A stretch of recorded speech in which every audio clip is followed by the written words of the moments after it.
Hello and नमस्कार दोस्तों, मुझे उम्मीद है कि आप स्वस्थ और मस्त ही होंगे। दोस्तों, आज आपके लिए पेश है एक भयानक कहानी जो काफ़ी ज़्यादा खौफनाक है। तो आइए दोस्तों, सुनते हैं इस कहानी को। ये उस समय की बात है जब मैं एक कंपनी में जॉब किया करता था। ये कंपनी मुझे अपने क्लाइंटों से मिलने इधर उधर भेजा करती थी। मतलब मेरा इस कंपनी में बस इतना सा काम था कि मुझे बाहर रहकर कंपनी के क्लाइंटों को जोड़ कर रखना और उनसे मिलना था। कंपनी से बाहर घूमने का सारा खर्चा मुझे कंपनी दिया करती थी, चाहे वो होटल का रूम का खर्चा हो या फिर मेरे खाने पीने का। मतलब सारा खर्चा कंपनी ही ओढ़ा करती थी।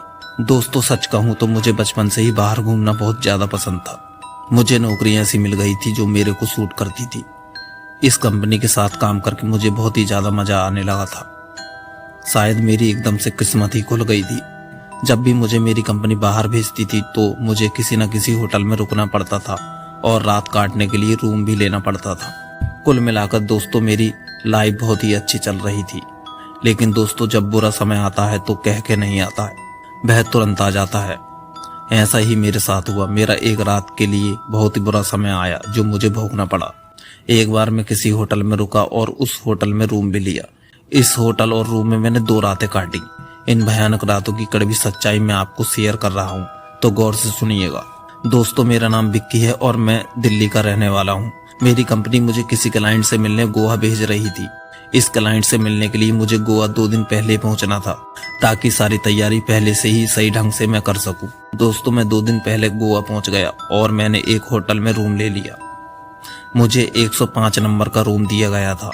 इस रूम में मैंने अपना सारा सामान रखा और फ्रेश होने के लिए बाथरूम गया। फ्रेश होने के बाद मैं अपने बेड पर बैठ गया और अगले 2 दिन की प्लानिंग करने लगा।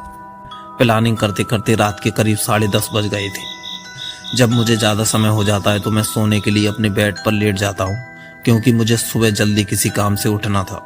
बेड पर लेटते ही कुछ देर के बाद मुझे नींद आ जाती है। इस रूम में मुझे पहली रात तो कुछ महसूस नहीं हुआ, लेकिन अगली रात मेरे लिए बहुत ही डरावनी गुजरी। दोस्तों, जब मैं अगली रात इस रूम में सोने के लिए आया तो मुझे अजीब अजीब सा महसूस हो रहा था और मुझे अजीब सी स्मेल भी आ रही थी। इस रूम में रुकने के बाद मुझे अंदर ही अंदर घबराहट होने लगी थी।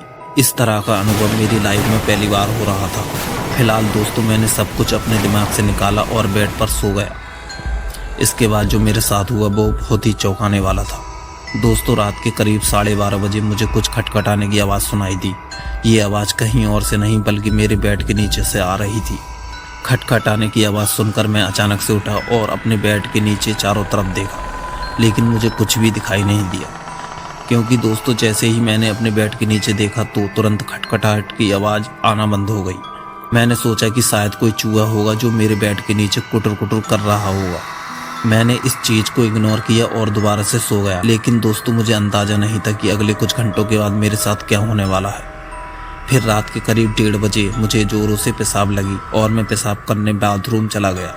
मैं पेशाब ही कर रहा था, तब मुझे बाथरूम में लगे शीशे में एक भयानक चेहरा नजर आया और फिर वो चेहरा अचानक से शीशे से गायब हो गया। ये नज़ारा देख मुझे जोर का झटका लग चुका था।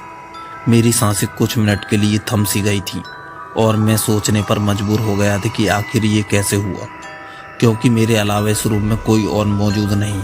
मैं जल्दी से इस बाथरूम से निकला और अपने बेड पर आकर बैठ गया। अब वो चेहरा मेरे दिमाग में बार बार आ रहा था। दोस्तों, मैंने इस घटना की जानकारी होटल के मैनेजमेंट को दी तो उन्होंने मुझे मेरे दिमाग का वहम बताया और इस कमरे में कुछ ना होने को कहा। होटल मैनेजमेंट की ये बात सुनकर मैं चुपचाप अपने बेड पर बैठ गया। यकीन मानिए दोस्तों, मैं इतना ज़्यादा डर चुका था कि बस मैं अपने आप को काबू कर रहा था।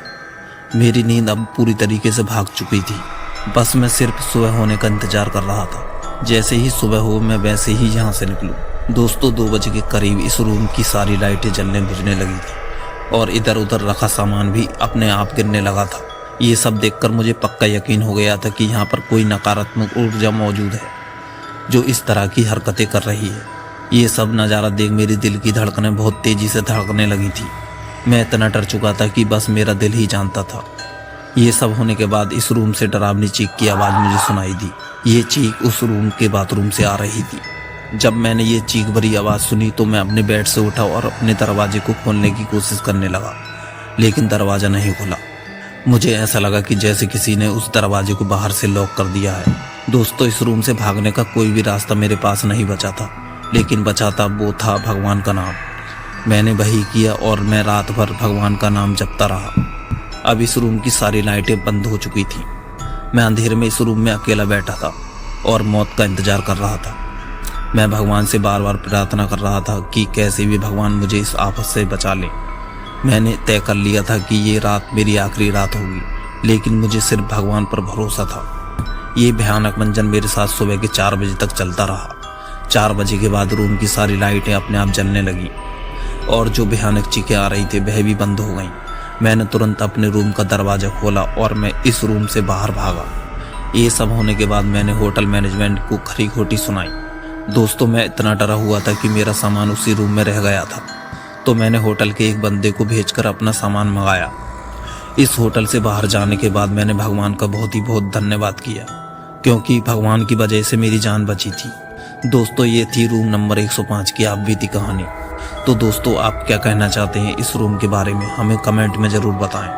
अगर आप इस तरह की डरावनी कहानियाँ सुनना पसंद करते हैं तो हमारे चैनल को सब्सक्राइब करना ना भूलें।